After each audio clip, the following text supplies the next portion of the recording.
First of all good morning to all of you. तो अपन देखते हैं लेक्चर नंबर 5 फ्लूइड मैकेनिक्स का। अपनी पहली यूनिट चल रही थी प्रॉपर्टीज, उसमें अपन कुछ प्रॉपर्टीज देख चुके थे। जो हमारी नेक्स्ट प्रॉपर्टी है, जो भी मैंने लिखवाई हुई आपको, शायद ABCD 1 2 3 मुझे ध्यान नहीं है। जो हमारी नेक्स्ट प्रॉपर्टी वो है सरफेस टेंशन। तो नेक्स्ट प्रॉपर्टी आप नंबर डाल लेंगे भाई। जो भी विस्कोसिटी, जो हमारी लास्ट प्रॉपर्टी थी ना, वो शायद 5वीं थी या 6ठी थी, मुझे ध्यान नहीं है कंफर्म। इसको मैं 7th डाल देता हूँ, ठीक है ना, आप देख लेना उसमें। तो ये हमारी सरफेस टेंशन। हम देखते हैं भाई सरफेस टेंशन क्या चीज होती है। देखिए, ये मेरा एक पात्र है, कंटेनर, ठीक है। ये एक कंटेनर है। इसको पहले समझेंगे कि सरफेस टेंशन है क्या चीज, क्या चीज है सरफेस टेंशन।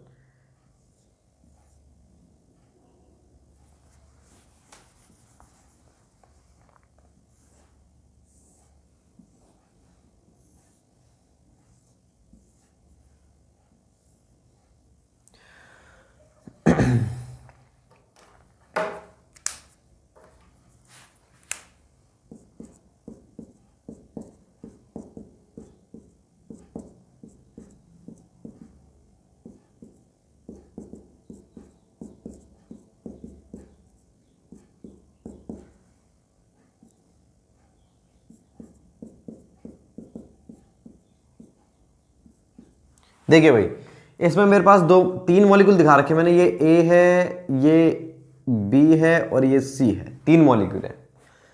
तो देखो होता क्या है, मैं सामने से देख रहा हूं, इसमें यहां तक पानी भरा हुआ है, इस पात्र में यहां तक पानी भरा हुआ है। ये सारे मॉलिक्यूल्स हैं, इनमें केवल मैं 3 मॉलिक्यूल की बात कर रहा हूं, A, B और C। आपको दिख रहा है A मॉलिक्यूल है, तो A मॉलिक्यूल पर, ये मैंने गोल दिखा रखा है, इस मॉलिक्यूल पर इसके जस्ट साइड वाला जो मॉलिक्यूल है वो उसको इधर तरफ खींच रहा है। क्यों? Due to cohesive force. Cohesive का मतलब क्या होता है? आकर्षण, एक दूसरे की तरफ खींचना। तो कोहेसिव फोर्स के कारण ये इस वाले मॉलिक्यूल को खींच रहा है, साइड वाला मॉलिक्यूल। ये फोर्स लग रहा है, मतलब ये जो एरो बना रखा है मैंने। ऐसे इसके इधर वाला मॉलिक्यूल इसको यूं खींच रहा है, इधर वाला मॉलिक्यूल यूं खींच रहा है। क्यों खींच रहा है? आपने देखा होगा, 2 बूंद है पानी की, उनको आप पास लेके आओगे ना, बिल्कुल पास, वो इकट्ठी हो जाएगी, एक बन जाएगी, ड्यू टू कोहेसिव फोर्स। ये नेचुरल फोर्स होता है भाई। प्लस माइनस चीजें हैं तो आपस में क्या हो जाएंगी? जुड़ जाएंगी, ठीक है ना। किसी पर नेगेटिव चार्ज है, पॉजिटिव चार्ज, तो इसके इस मॉलिक्यूल के, ए मॉलिक्यूल के चारों तरफ से कोहेसिव फोर्स लग रहा है, खींचातानी वाला। सब क्या कर रहे हैं? उसको खींचातानी कर रहे हैं, सारे चारों तरफ से इसके ऊपर खींचातानी का फोर्स लग रहा है। तो ये ए मॉलिक्यूल क्या है हमारा? इक्विलिब्रियम के अंदर है, स्टेबल कंडीशन में, कि वो एज इट इज बना हुआ है, कोई दिक्कत नहीं। इसके ऊपर चारों तरफ से फोर्स बराबर लग रहा है। देखो, इतना ही फोर्स ऊपर लग रहा है, उतना ही नीचे, इतना इधर, इतना इधर, चारों तरफ से बराबर फोर्स लग रहा है। इसलिए इस पर जो नेट फोर्स है, रिजल्टेंट फोर्स, वो कितना है? 0 है। नेट फोर्स, रिजल्टेंट फोर्स कितना है? इस पर 0 है। ऐसे ही अगर मैं बी की बात करता हूं, तो बी पर भी रिजल्टेंट फोर्स कितना होगा हमारा?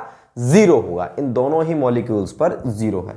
लेकिन अगर मैं बात करता हूं सरफेस की, देखो मैं इसके सरफेस को दिखा रहा हूं ऊपर से, कि ऊपर से देखने पर कैसा दिखेगा। ऊपर से देखने पर मुझे ये दिख रहा है, इसका ऊपर का व्यू, ठीक है। ऊपर मॉलिक्यूल्स दिख रहे हैं मुझे काफी सारे। ये भाई ऊपर से देखने पर है, ये ध्यान रखना। कभी आप सोचो सर ये क्या चीज है, ये ऊपर से देखने पर है और ये सामने। कंटेनर ऐसे रखा हुआ है, मैं इधर से देख रहा हूं सामने से, तो ये व्यू है। कंटेनर रखा हुआ है, ऊपर से देख रहा हूं तो मुझे मॉलिक्यूल्स दिख रहे हैं काफी सारे, ठीक है। तो ऊपर से देखने पर मैंने देखा, इधर से देख रहा हूं मैं, सी जो मॉलिक्यूल है ये बिल्कुल टॉप पर है, सरफेस पर है। इस सरफेस वाले मॉलिक्यूल पर नीचे की तरफ लग रहा है अट्रैक्टिव फोर्स, ऐसे। इस वाले मॉलिक्यूल के कारण यूं लग रहा है, ऐसे, ठीक है। तो आपको इसमें क्या दिख रहा है, क्या डिफरेंस दिख रहा है इसमें और इसमें? इन दोनों में एक डिफरेंस दिख रहा है कि इन वाले मॉलिक्यूल्स पर तो जो टोटल फोर्स है सभी डायरेक्शन में बराबर लग रहा है, लेकिन इस पर सभी डायरेक्शन में बराबर नहीं लग रहा। अपवर्ड डायरेक्शन में तो लग ही नहीं रहा फोर्स। जब अपवर्ड में फोर्स नहीं लग रहा, देखो अपवर्ड में तो कोई फोर्स ही नहीं है। क्यों नहीं है? क्योंकि ऊपर तो एयर है, पानी थोड़ी है।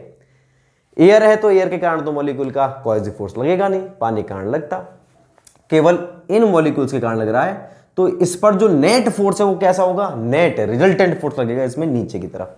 कौन से वाले में? सी मॉलिक्यूल पर। ऐसी सी के साइड में कोई होगा सरफेस पर, उस पर भी नेट रिजल्टेंट फोर्स कहां पर होगा? Downward direction. तो ये बात क्लियर है कि नहीं, कि भाई इस पर, इन वाले मॉलिक्यूल्स पर सी पर फोर्स कैसे लगेगा? डाउनवर्ड डायरेक्शन लगेगा, रिजल्टेंट फोर्स डाउनवर्ड। और सरफेस के अलावा जो भी मॉलिक्यूल्स है सब पर क्या रहेगा? रिजल्टेंट फोर्स जीरो रहेगा क्योंकि चारों तरफ बराबर लग रहा है। तो सरफेस वाले मॉलिक्यूल से सारे के सारे इन सभी मॉलिक्यूल 1 2 3 4 5 6 जितने भी हैं सभी पर जो नेट फोर्स है कैसे लगेगा, नीचे की तरफ। तो कोई भी पानी भरा हुआ है उसके सरफेस पर जो मॉलिक्यूल्स हैं उन पर फोर्स नीचे लग रहा है, नीचे लगेगा तो आप खुद सोचो इन सभी सरफेस के मॉलिक्यूल पर नीचे की तरफ यूं फोर्स लगेगा तो ऊपर क्या है, एक टेंशन उत्पन्न हो जाएगी, तनाव उत्पन्न हो जाएगा।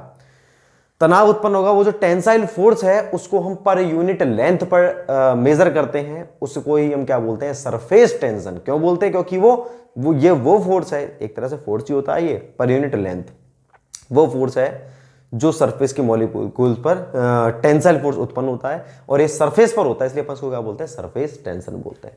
तो देखो ये यूनिट लेंथ पर मेजर करते हैं अपन। कैसे मेजर करते हैं, इन तीनों मॉलिक्यूल्स पर कितना लग रहा है, ठीक है, इन पर कितना लग रहा है, ये इसको पर यूनिट लेंथ पर मेजर करते हैं। ये मॉलिक्यूल्स हो गए, ये हो गए, ये हो गए, ये हो गए, तो यूनिट लेंथ पर मेजर करते हैं अपन।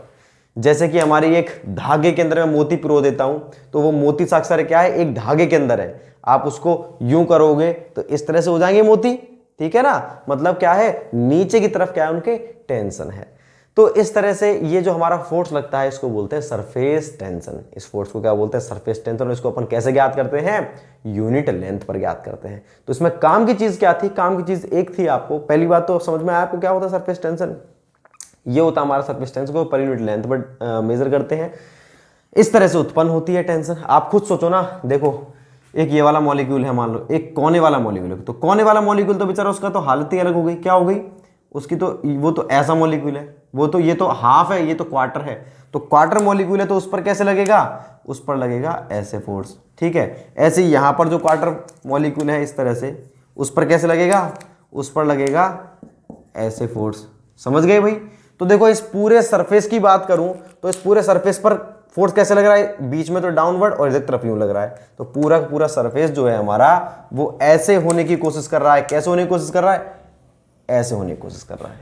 समझ गए क्यों, क्योंकि बीच वाले मॉलिक्यूल को तो नीचे की तरफ झुका रहे हैं, इधर वाले इसको यूं झुका रहे हैं, तो टोटल फोर्स ऐसे लग रहा है। तो ये क्या टेंशन दिख रही है आपको, इसलिए इसको बोलते हैं सरफेस टेंशन। तो क्वेश्चन पूछा जाता है कि सरफेस टेंशन क्यों होती है। पहला option due to cohesive force, दूसरा ऑप्शन अडहेसिव फोर्स, तीसरा option intermolecular cohesion and adhesion, option 4 इनमें से कोई नहीं। तो क्या होगा, ओनली कोहेसिव फोर्स या फिर इंटरमॉलिक्यूलर कोहेजन। इंटरमॉलिक्यूलर क्यों बोलते हैं, क्योंकि मॉलिक्यूल के अंदर, मतलब ये जो इंटरनली जो प्रेजेंट है ना मॉलिक्यूल्स, उनके कोहेजन कारण। इसके नीचे भाई इंटरमॉलिक्यूलर तो होगा ना मॉलिक्यूल के अंदर, तो इंटरमॉलिक्यूलर कोहेजन के कारण सरफेस टेंशन होता है। तो सरफेस टेंशन के लिए केवल एक ही फोर्स अपना जो होता है वो यूजफुल होता है। कौन सा होता है, वो होता है इंटरमॉलिक्यूलर कोहेजन, ठीक है। आगे हम पढ़ेंगे कैपिलैरिटी, उसके अंदर हमारा दूसरा होता है, वो मैं आपको कैपिलैरिटी के नेक्स्ट जो हमारी नेक्स्ट प्रॉपर्टी बोलो या फिर लास्ट प्रॉपर्टी बोलो कैपिलैरिटी है, वहां पर मैं आपको डिफाइन करूंगा कि कैपिलैरिटी किन किन चीजों के कारण होता है। तो इन दोनों से ये मेजर क्वेश्चन बनता है जो बहुत एग्जाम्स में पूछा जाता है, ठीक है। दूसरा आता है वो क्वेश्चन सरफेस टेंशन की यूनिट क्या होती है। तो मैंने आपको बोला कि ये वो फोर्स होता है जिसको यूनिट लेंथ पर अपन मेजर करते हैं। तो सरफेस टेंशन की यूनिट क्या हो गई, सरफेस टेंशन को सिग्मा से डिनोट करते हैं, force per unit length. Force की होती है न्यूटन, लेंथ की होती है मीटर। तो ये होती है इसकी यूनिट न्यूटन पर मीटर। यहां से हम इसकी डायमेंशन निकाल सकते हैं, डायमेंशन एम, एल और टी की टर्म में, ठीक है। अब बात आती है कि इसके इफेक्ट क्या होते हैं, सरफेस टेंशन के कारण क्या होता है। तो मैं आपको बता देता हूं कि जो आपने देखा होगा मच्छर जो होता है ना, मच्छर, सबसे पहले तो मैं आपको बताता हूं इसके मेन इफेक्ट। कोई भी चीज, कोई भी लिक्विड, कोई भी ड्रॉपलेट, कोई भी बूंद जो गोल हो जाती है ना, अपने आप गोल हो जाती है, वो किसके कारण होती है, वो गोल होती है सरफेस टेंशन के कारण। जैसे कि मान लीजिए पानी है, पानी आपने यूं फैला दिया, ठीक है, या फिर दूध है तो टंकी पे से नीचे गिरता है जब हमारे पास मिल्क मेड आता है दूध देने के लिए, या आपने पानी की बूंदें तो देखी होंगी। तो पानी आपने क्या यूं ही फैला दिया, लेकिन पानी की बूंद अपने आप गोल हो जाती है। क्यों गोल हो गई, ये सरफेस है मेरा, इस पर आपने पानी फैला दिया, पानी यूं फैला हुआ था, लेकिन ये पानी कैसा हो गया, ये यूं गोल हो गया। ऐसा पानी फैलता है उस, मतलब थोड़ा सा पानी है, बूंद भाई ज्यादा पानी की तो बनती नहीं है, तो ये गोल क्यों हो गया।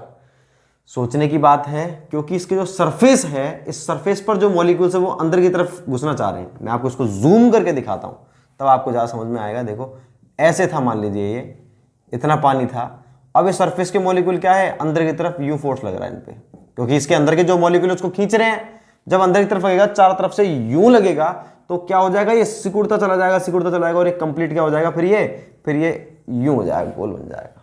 इसलिए इसकी बूंद क्या है, गोल बन। अब जैसे ही, अब देखो भाई, अगर वो जमीन पर है ना तो कंप्लीटली गोल नहीं बन पाएगी, ऐसे बनेगी। ये गोल थोड़ी है, ये बताओ, ये आकृति गोल थोड़ी होती है, गोल तो ये होता है, ये नीचे से फ्लैट है। तो गोल कब, जब मान लीजिए जैसे ही टैप जो होता है हमारा नल, उसमें से पानी गिर रहा है, बूंद बूंद करके गिर रहा है, तो उसमें एक बूंद नीचे गिरी, जब तक टैप पर चिपकी हुई है तब तक तो वो उसकी शेप अलग है। कैसी शेप है उसकी शेप ऐसी है, ठीक है। जैसे ही टैप से निकलेगी और एयर के कांटेक्ट में आ गई, तो उस दौरान ये टैप है, ये हमारी जमीन है, तो टैप से जमीन के बीच में जो है टैप है, टैप पर है इसकी बूंद, तब तक तो ऐसी शेप है, जमीन पर है तो ऐसी शेप हो जाएगी। टैप और जमीन के बीच में इसकी शेप कैसी हो जाएगी, बिल्कुल गोल। क्यों, क्योंकि ये एयर के कांटेक्ट में आ गई है, और एयर के कांटेक्ट में आते इसके चारों तरफ कुछ भी नहीं है, तो सारे सारे मॉलिक्यूल इसके अंदर वाले इसको यूं खींचेंगे चारों तरफ से, अंदर की तरफ खींचेंगे, तो पूरे ही सरफेस पे टेंशन आ जाएगी, तो पूरा सरफेस कर्व हो जाएगा, गोलाकार, और वो कैसे हो जाएगी, उसकी शेप बिल्कुल गोलाकार हो जाएगी। तो ड्रॉपलेट का बनना, ड्रॉपलेट मतलब बूंदों का बनना। क्यों बनती हैं बूंदें बनती हैं सरफेस टेंशन के कारण। और सरफेस टेंशन क्यों होता है, कोहेसिव फोर्स के कारण।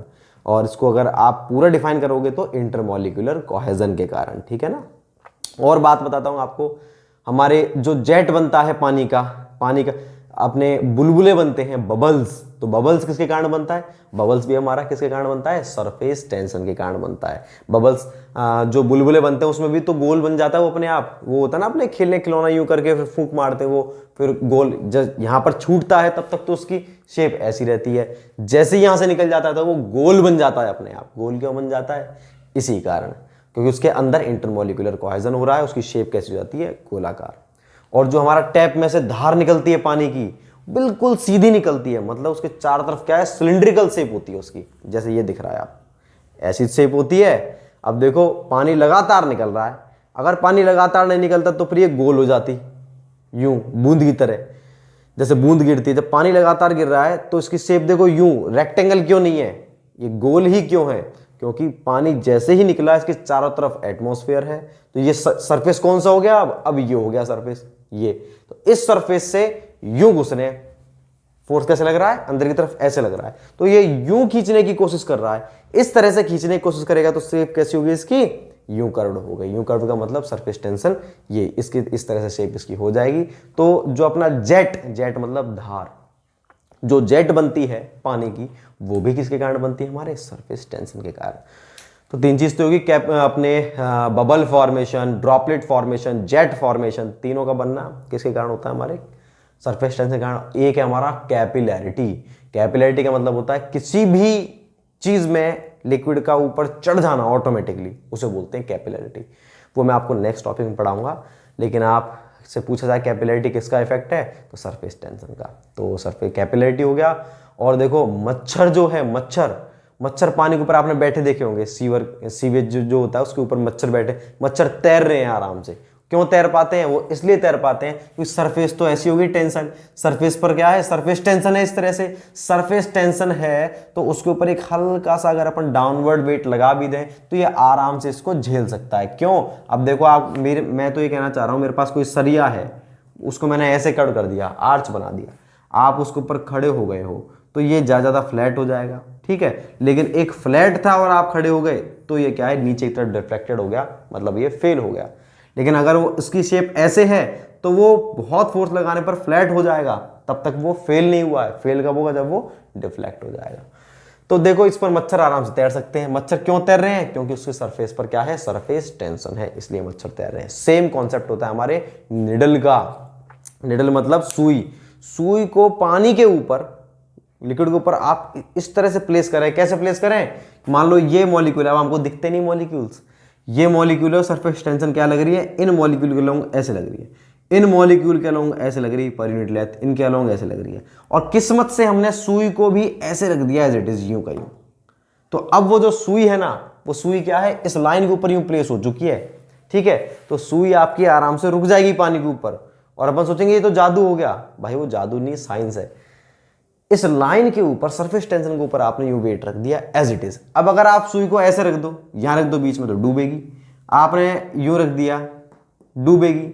आपने किसी लाइन पर प्लेस कर दिया तो फिर वो नहीं डूबेगी। आपको बहुत बार करना पड़ेगा ऐसे, क्योंकि मॉलिक्यूल तो दिखते नहीं हमको।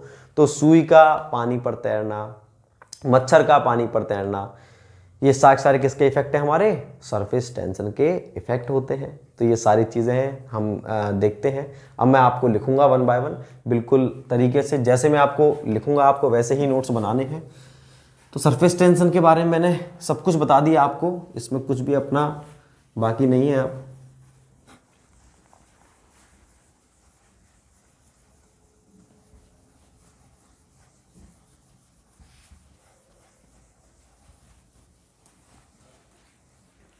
सरफेस टेंशन अब अपन लिखते हैं,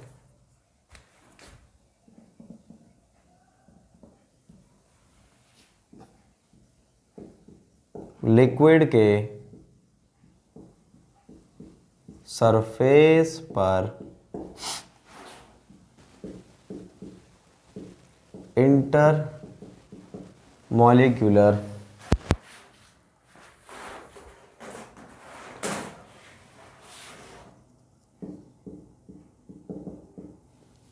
कोहेजन के कारण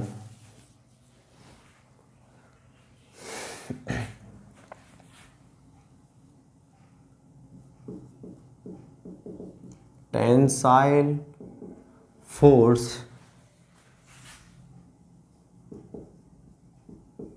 उत्पन्न होता है।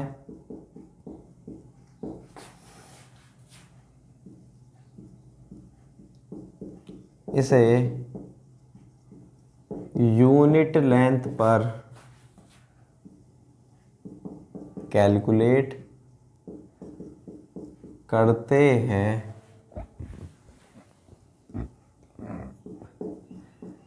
इस फोर्स को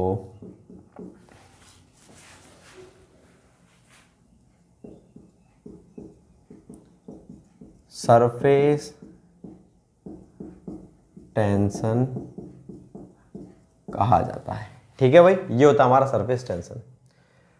अब मैं आपको एक बार सरफेस टेंशन का, अब आप ये दो डायग्राम बना लेंगे। ये तो है,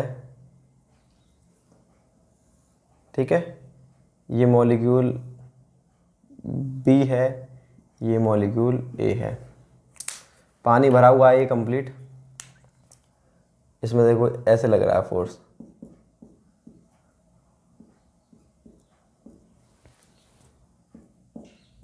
इस पर लग रहा है।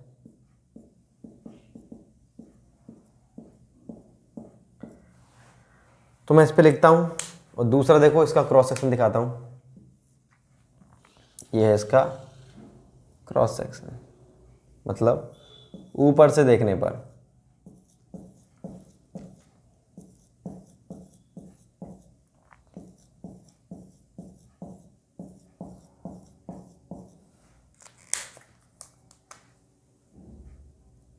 तो सरफेस टेंशन क्या है?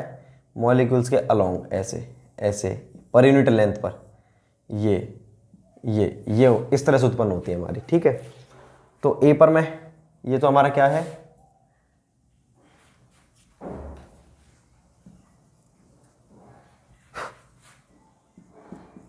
Top view of surface.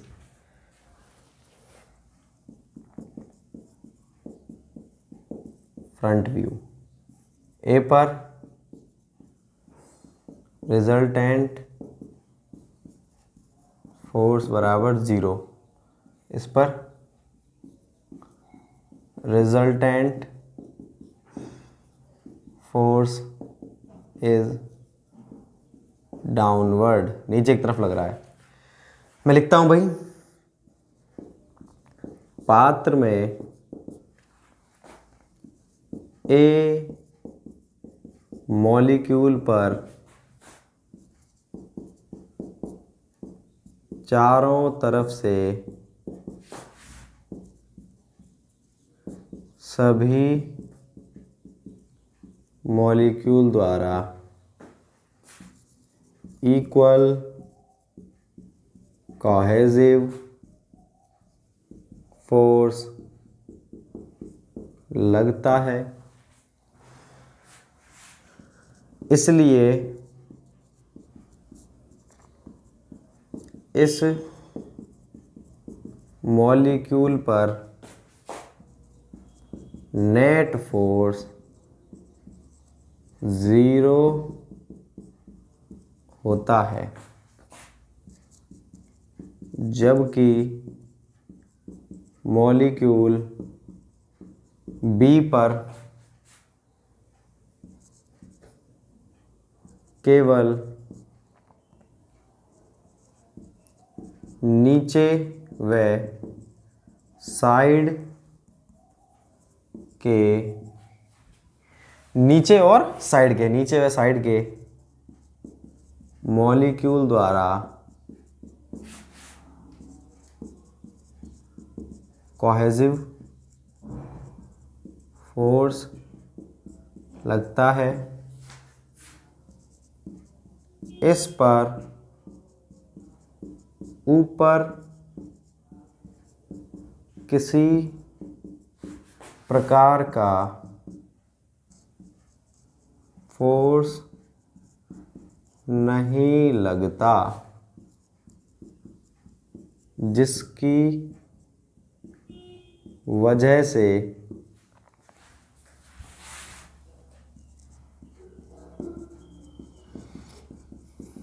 इस मॉलिक्यूल पर नेट फोर्स डाउनवर्ड डायरेक्शन में लगता है। इसी प्रकार सरफेस पर मौजूद सभी मॉलिक्यूल पर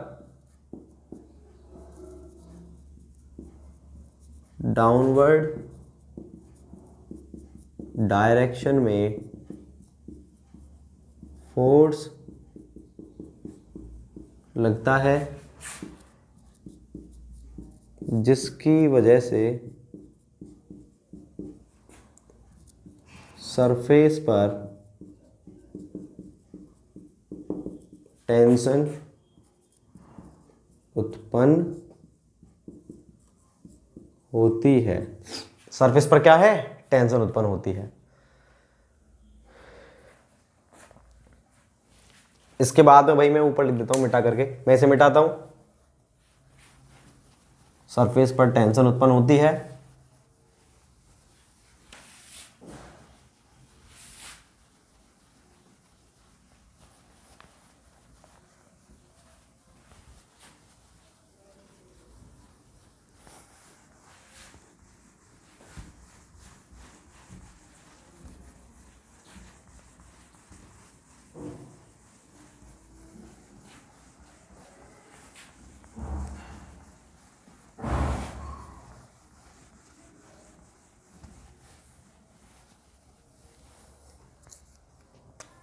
सरफेस पर टेंशन उत्पन्न होती है, इसे सरफेस टेंशन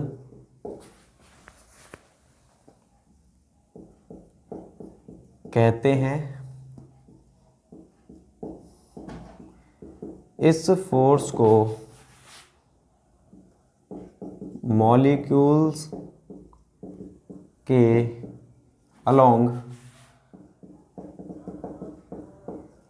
यूनिट लेंथ पर ज्ञात करते हैं। तो भाई देखो, ये होता है हमारा सिग्मा सरफेस टेंशन। क्या होता है? Force per unit length.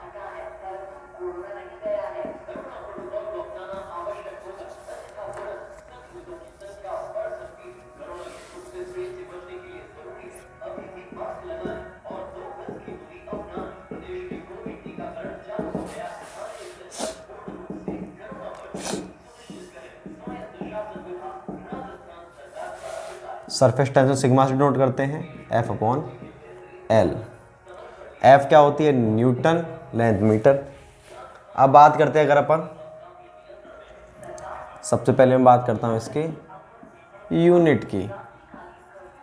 तो यूनिट अपनी एसआई यूनिट वो क्या होती है, न्यूटन पर मीटर। एम के एस क्या हो जाएगी, न्यूटन का क्या होता है, किलोग्राम मीटर पर सेकेंड स्क्वायर, और ये मीटर पहले से लग रहा है। तो भैया मीटर से मीटर कैंसिल, क्या हो गई, किलोग्राम पर सेकेंड स्क्वायर।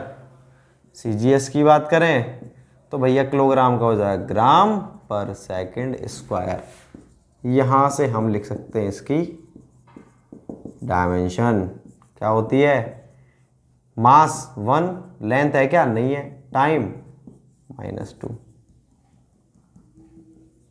बहुत ही इंपॉर्टेंट, बहुत इंपॉर्टेंट है ये डायमेंशन। क्यों इंपॉर्टेंट है, क्योंकि बहुत से एग्जाम से पूछी गई है कि सरफेस टेंशन की यूनिट क्या होती है। तो देखो पहला क्या होता है, m1 L-1 T0। तो सब सोचते हैं यार mass per unit newton, force per unit length newton per metre, m1। कुछ जगह होता है ये F1 फोर्स L-1 T0। यार फोर्स पर यूनिट मतलब ये होती है, अरे एफ तो आती नहीं है कभी, ये तो हो ही नहीं सकती। आपको कभी भी यूनिट में चेंज करना है तो आपको एम के एस पद्धति में लेकर के आना ही पड़ेगा। ये डायमेंशन इसलिए इंपॉर्टेंट है, स्टार लगा लेना इस पर। अब मैं लिखता हूँ इसमें इसके इफेक्ट क्या हैं, सरफेस टेंशन के इफेक्ट्स क्या क्या हैं, इसी में लिख देता हूँ मैं। देखो कैपिलैरिटी किसके कारण होता है, सरफेस टेंशन। क्या होता है, नेक्स्ट टॉपिक वही है अपना, कैपिलैरिटी सरफेस टेंशन के कारण होता है। और बूंदों का बनना मतलब ड्रॉपलेट फॉर्मेशन, जो हिंदी में लिखना चाहे हिंदी में लिख लो, बूंदों का बनना ड्रॉपलेट फॉर्मेशन। और बबल बुलबुलों का बनना बबल फॉर्मेशन। और जेट फॉर्मेशन। और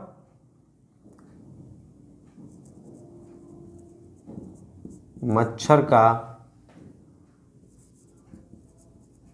लिक्विड की सतह पर तैरना, मच्छर का लिक्विड की सतह पर तैरना। और क्या है, एक रह गया, निडल मतलब सुई का लिक्विड सरफेस पर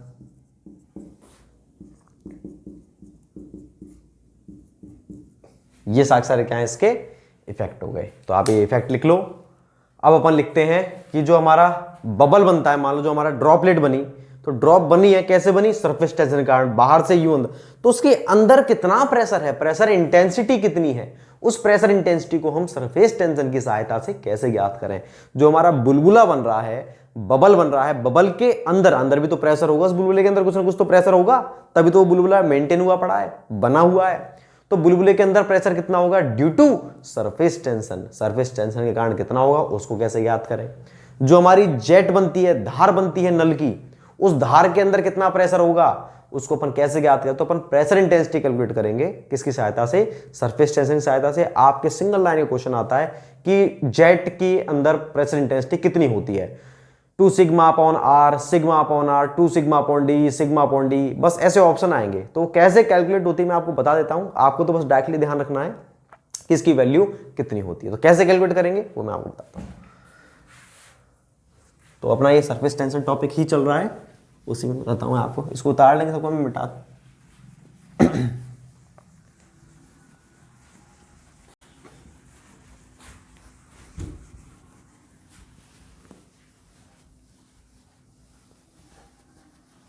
एक समझ में आ जाएगी आपको, फिर तो सारी एचटी समझ में आ जाएंगी आपको, फिर उनमें इतनी दिक्कत नहीं आएगी।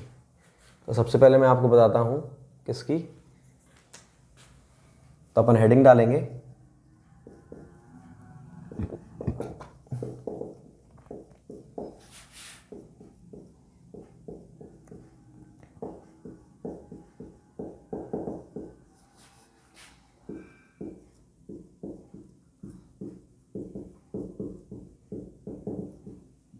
Calculation of pressure intensity by surface tension. सबसे पहले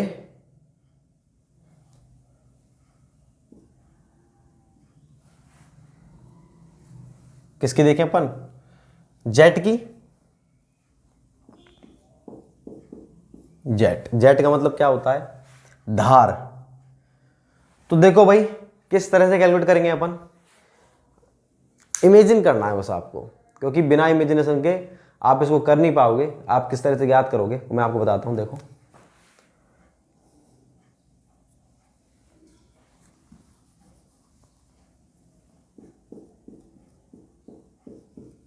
प्रेशर इंटेंसिटी इनसाइड जेट,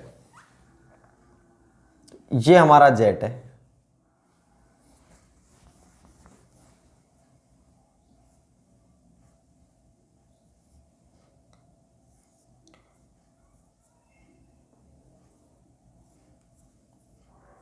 ये तो मैंने सिंपल जेट दिखा रखा है, ये है जेट। ऊपर से भाई टैप से पानी निकला, ऐसे तो निकलेगा बिल्कुल, जैसे मार्कर दिख रहा है आपको सिलिंड्रिकल। तो ये जेट हमारा सिलिंड्रिकल है, ये जेट। इसके अंदर कितना प्रेशर कैसे ज्ञात करूं, मैं इसको क्या करता हूं, ऊपर से आधा आधा काट देता हूं। देखो अगर मैं इसको, ये देखो ऐसे दिखने पे आपको कैसा दिख रहा है मार्कर, गोल। आप इसको तसल्ली समझ लो, अगले दोनों एज इट इज समझ में आ जाएंगे। तो ये मेरा मार्कर ऐसे था, मुझे इसके अंदर जो प्रेशर है वो ज्ञात करना है कितना है। तो इस मार्कर को मैं ऐसे दिखाऊंगा आपको, तो गोल ही तो दिखेगा। अब मैं इसको गोल को आधा मतलब यहां से काट रहा हूं, यहां से काट रहा हूं। देखो यहां से काट दूंगा यूं लंबा, समझ रहे हो। तो आपको कैसा दिखेगा मार्कर, आप समझ पा रहे हो, इमेजिन कर पा रहे हो कैसा दिखेगा मार्कर मुझको, ये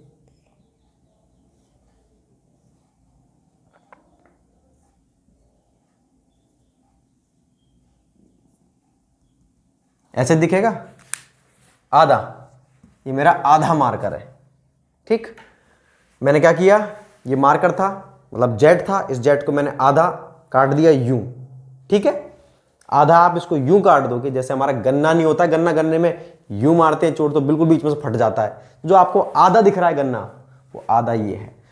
अब आधा मैंने क्यों किया, क्योंकि मेरे को प्रेशर इसके अंदर का ही तो चाहिए था, अंदर का प्रेशर ज्ञात करना है। तो अंदर का जो प्रेशर है वो किस तरह से लगेगा, इंटरनल प्रेशर। देखो अब इस चीज को देखो आप गौर से, ये जो है मेरा बाहर से जो प्रेशर लग रहा है वो मेरा है ये ग्रीन पेन। इसका सरफेस कौन सा है, अगर मैं इसको काट दूंगा तो गन्ने को आप इमेजिन करो, गन्ने के अंदर के पार्टिकल जो अपन खाते हैं, जो अपन चूसते हैं, और बाहर उसका क्या है, छिलका, कवर, गन्ने का कवर।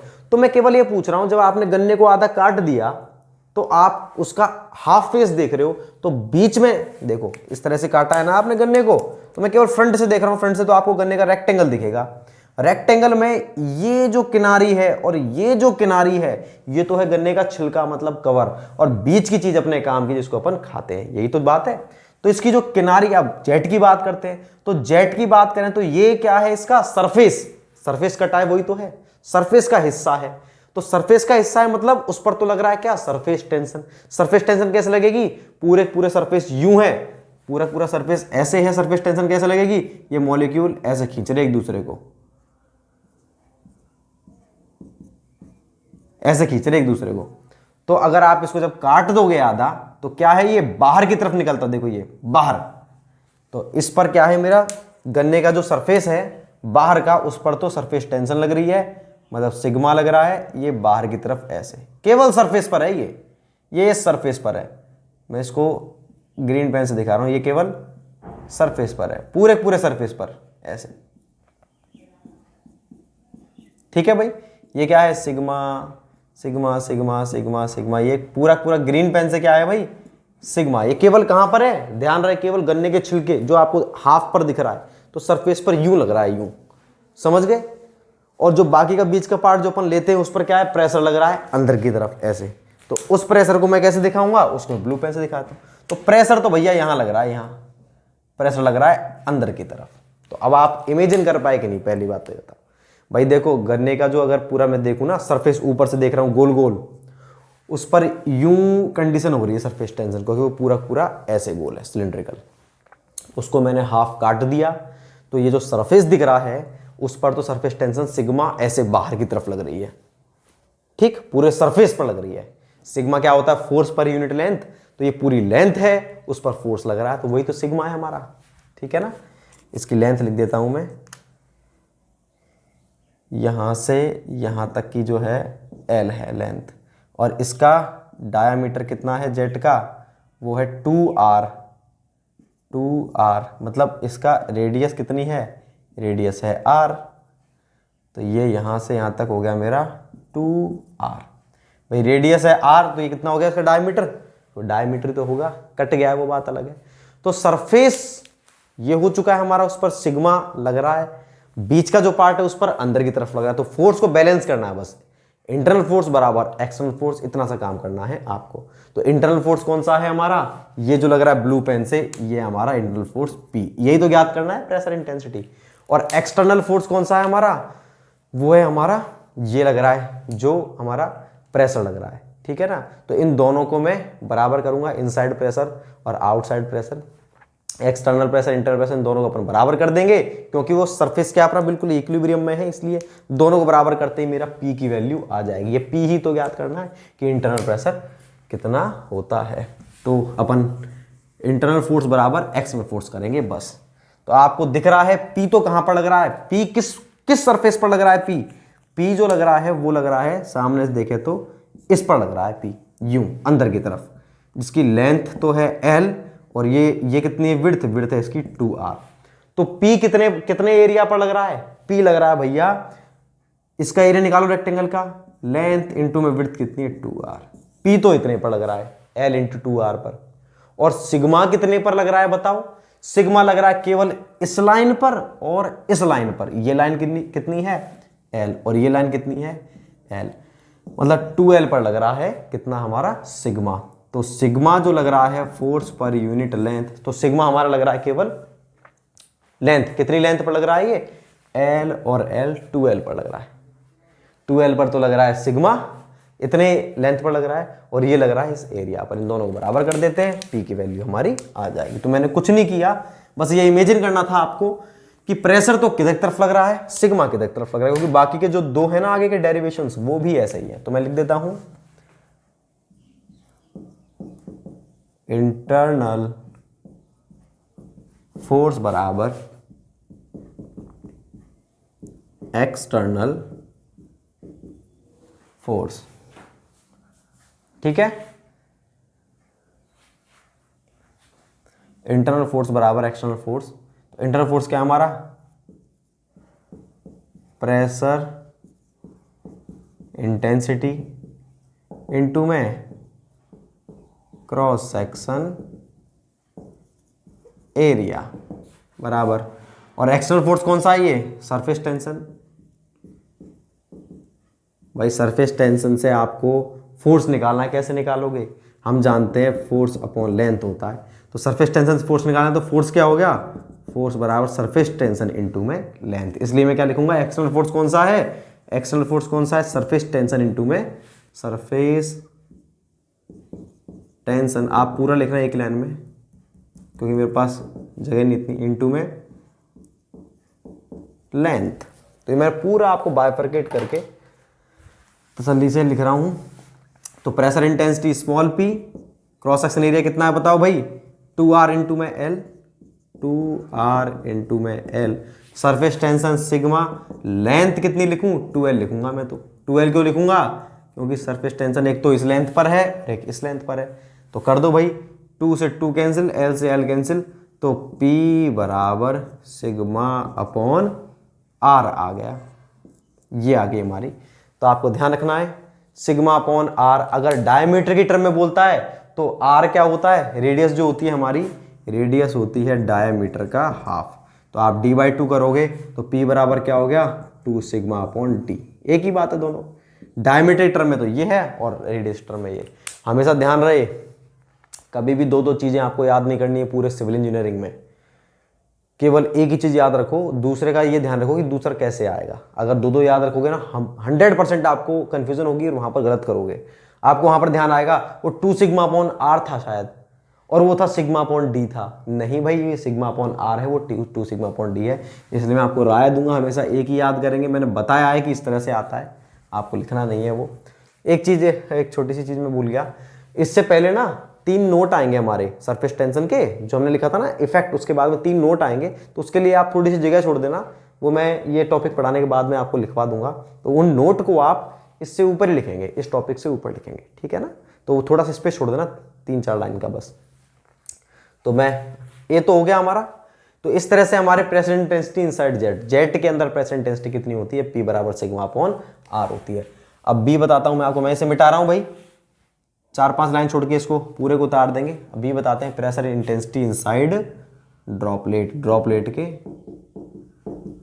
के अंदर कितनी होगी, उसको भी ऐसे ज्ञात करेंगे। अब मेरे को यहाँ पे क्या बनाना होगा, यहाँ पर मुझे बनानी होगी एक ड्रॉपलेट।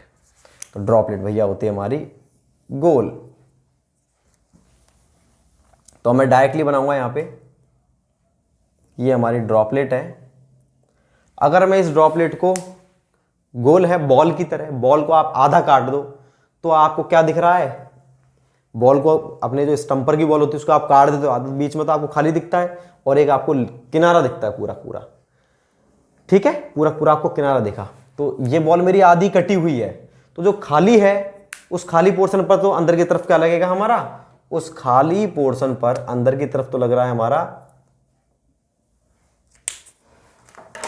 कौन सा, प्रेशर इंटेंसिटी, ये लग रही है SAP, और जो बाकी जो हमारी पूरी पूरी किनारा है उस पर लगेगा क्या, सिग्मा लगेगा बाहर की तरफ। तो सिग्मा तो लगता है बाहर की तरफ, ये देखो बाहर लग रहा है, ये तो हमारा सिग्मा, ठीक है, और अंदर की तरफ लगेगा हमारा P, और इसका जो टोटल डायमीटर D है, रेडियस बोली जाए तो 2R इसका डायमीटर हो गया हमारा, ठीक है ना। तो ये किसका है, ये है हमारे आधा कटी हुई जो हमारी ड्रॉपलेट है,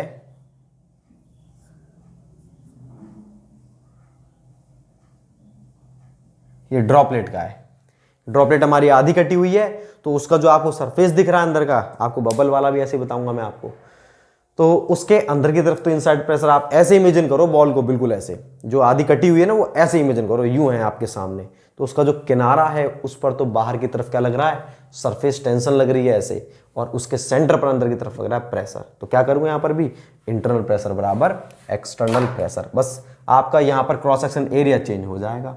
इंटरनल प्रेशर क्या है, P, ठीक है। अब एरिया क्या है, कितने एरिया पर लग रहा है P, पूरा जो अपना, अब आपको सर्किल दिख रहा है गोल गोल, देखो, तो रेडियस R है तो उसका एरिया क्या होगा, पाई R स्क्वायर, एरिया होगा मेरा पाई R स्क्वायर।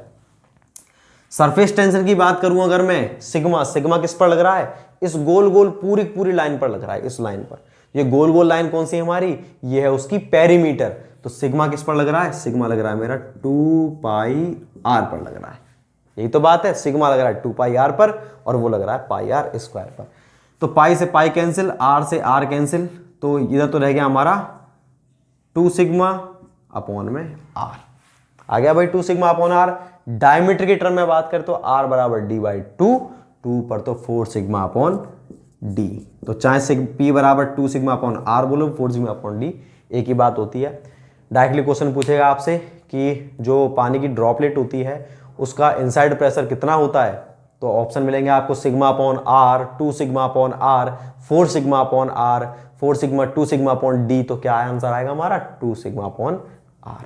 इस तरह से आपको करना है। तो ये अपना हो गया ड्रॉपलेट का, इसे मिटाता हूं, ऐसे ही मैं आपको बता दूंगा किसका, ऐसे ही मैं आपको बता दूंगा हमारे C, लिखता हूं मैं आपको, C किसका है, एक बच गया हमारा बबल, इनसाइड बबल, बबल के अंदर की तरफ कैसे लगेगा, बबल का समझना थोड़ा सा, इमेजिन करना थोड़ा सा डिफिकल्ट है बबल को, लेकिन अपन बताते हैं।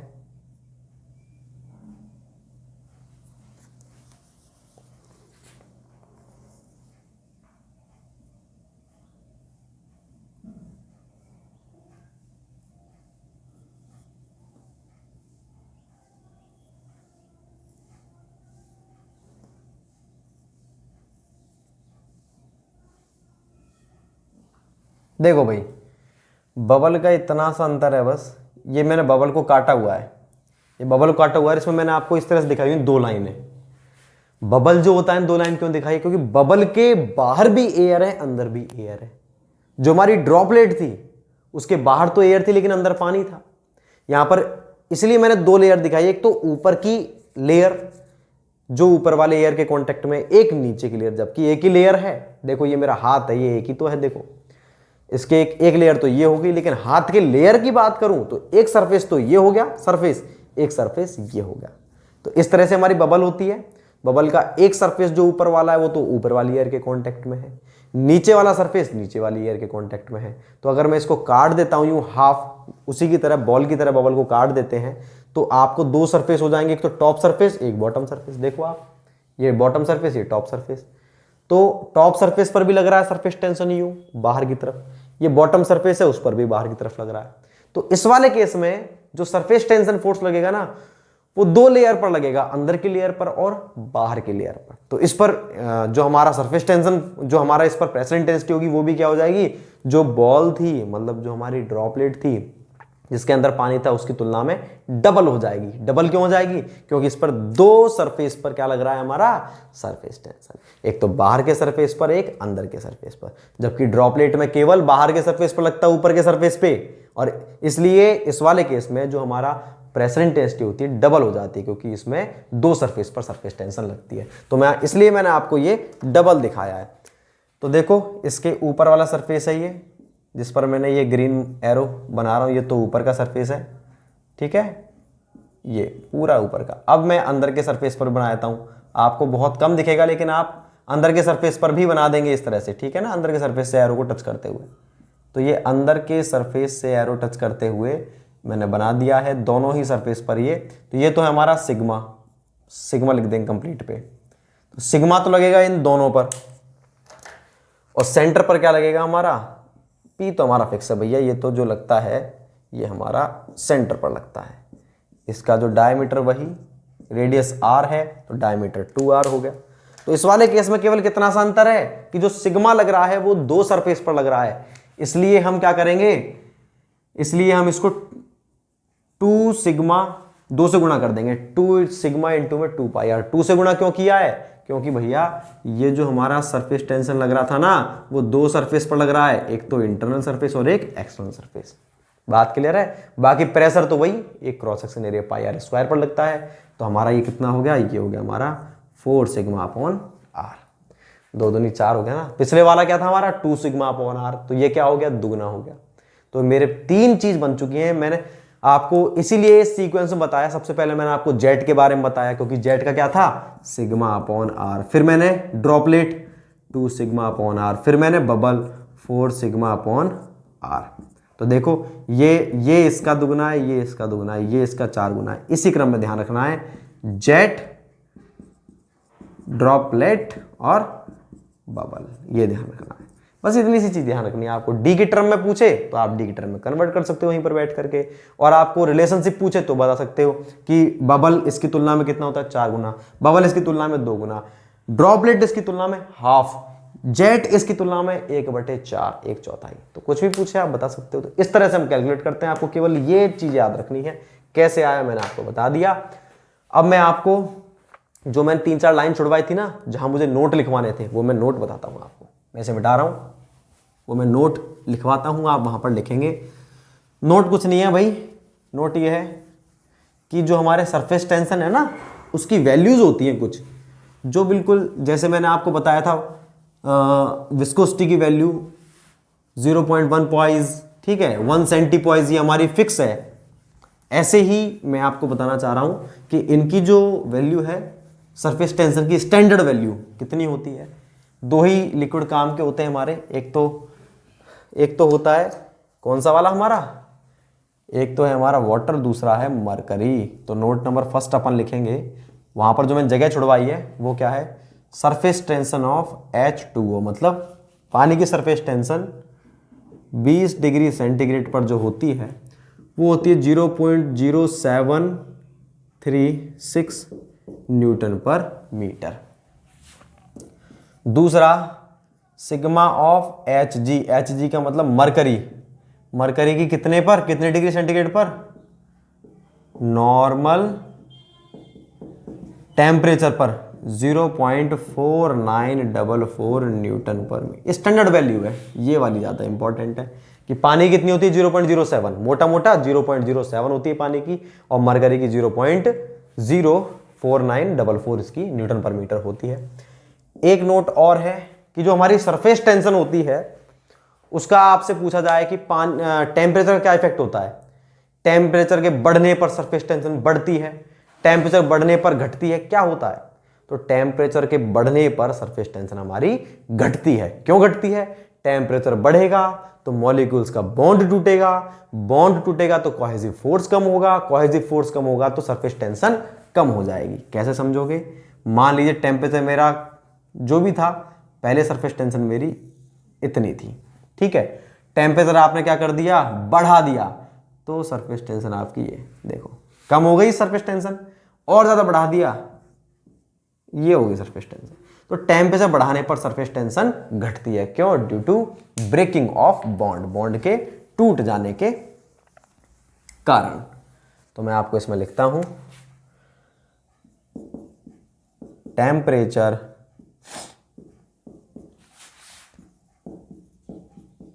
बढ़ाने पर